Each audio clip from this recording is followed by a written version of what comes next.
what's up, guys? Hope everybody's doing well and having a great day. A lot of things I want to share with you guys in this video. Some updated incidents that have occurred out here east of the Mississippi River. Once again, you can see some new things that I've added to this map. I'm going to share the articles associated with those photos that I put on that map here in just a moment. Also, we're going to revisit the San Antonio lights. A lot of people requested that I invert the format like I do on most of my videos that involve various things in the day or nighttime sky.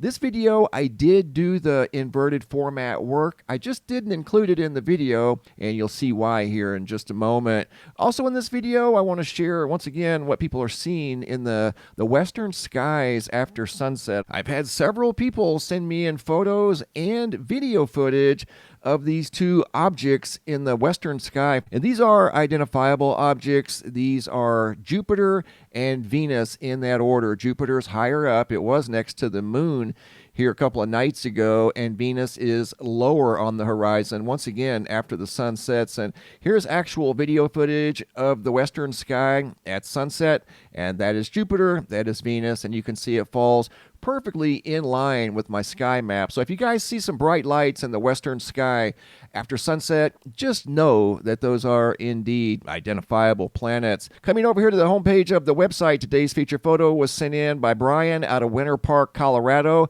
Beautiful sunset photo from Colorado. Checking in on the power outage situation over here at poweroutage.us.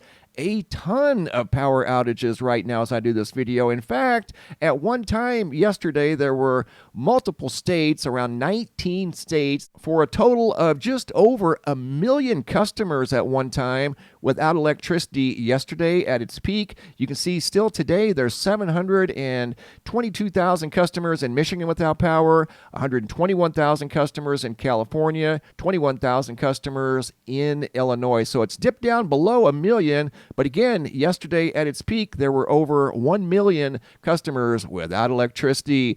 Checking in on Lake Mead real quick, you can see the water content has gone down for 3 days in a row. So the gains that we've made here recently are starting to slip away just a little bit. Nothing to be gained at Lake Powell. Still, it's at its lowest reading, I think, ever at Lake Powell. We continue to see negative readings at Lake Powell, so the overall water content continues to shrink at Lake Powell. And Lake Mead is starting to dip just a little bit, not too much, but there for a while we saw a streak of all green there for a while at Lake Mead as the water content continued to go up. I want to share with you guys a couple of updated incidents that have occurred here in the last 24 to 72 hours. An incident in Brooklyn involving a warehouse fire, and a fire down here in Oak Ridge, Tennessee, that involved some sort of a nuclear facility. You guys remember the Chicago Heights fire. All of these are in February, and I didn't even put all of the recent incidents just in February on the map. There was a couple of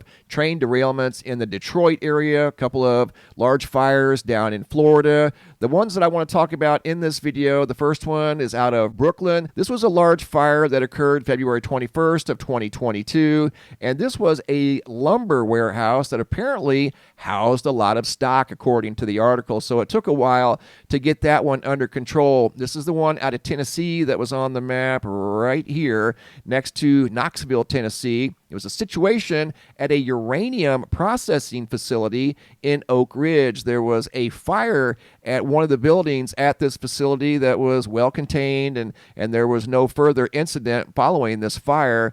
But nevertheless, that's another incident that I did put on the map involving some sort of a fire at a facility, along with all the other ones that we've seen just here in the month of February. Checking in on the Schumann resonance, here's the last 72 hours worth of data. And as you can see, it's been very active over the last 3 days, a lot of large spikes. So you guys may have noticed the activity in the Schumann, those of you that are sensitive to the increases in the Schumann resonance. And here's video footage of the recent incidents that I added to the map. One out of Warren, Ohio. This was at a Coca-Cola plant. There was some sort of a eruption at a Coca-Cola plant that was heard 20 miles away, according to residents of Ohio.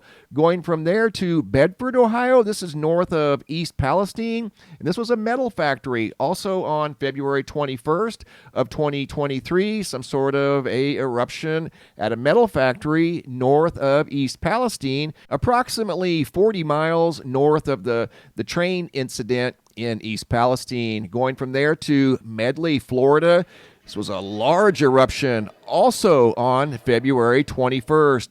This is just west of Miami. That was caught on video at a facility down in Medley, Florida. So 3 new incidents that occurred on February the 21st. And here's a look at some of the ones that occurred prior to that up in Connecticut. This was not on the map that I just shared with you guys. This one goes back to late January, but this was the warehouse full of hens up in Connecticut, once again in late January of 2023. It's been very busy for the last 30 days involving different types of incidents like that. Then the Chicago Heights incident that was on the map, the very large plume of smoke that reminded me of a volcano eruption. This is one of the incidents down in Florida, Kissimmee, Florida. This was also a warehouse fire that occurred in February on the 16th, and then the one that I just shared with you guys from down in the Miami area. I want to take you guys now to San Antonio, and I did do the inversion work on these lights that were spotted by Hank. And here we go. And the reason I didn't share it with you guys is because there really wasn't anything to see. You could see the lights in the sky. Here's the Phoenix lights in the inverted format. And a lot of people reported back in 1997 they were actually able to see a solid structure. The people that were actually right underneath the lights reported seeing a structure. These did remind me, at least their position in the sky reminded me of the Phoenix lights quite a bit, in fact. I know a lot of people said that they thought maybe they could be helicopters. I agree, that's a decent theory, but there was no indication of helicopter activity in the video.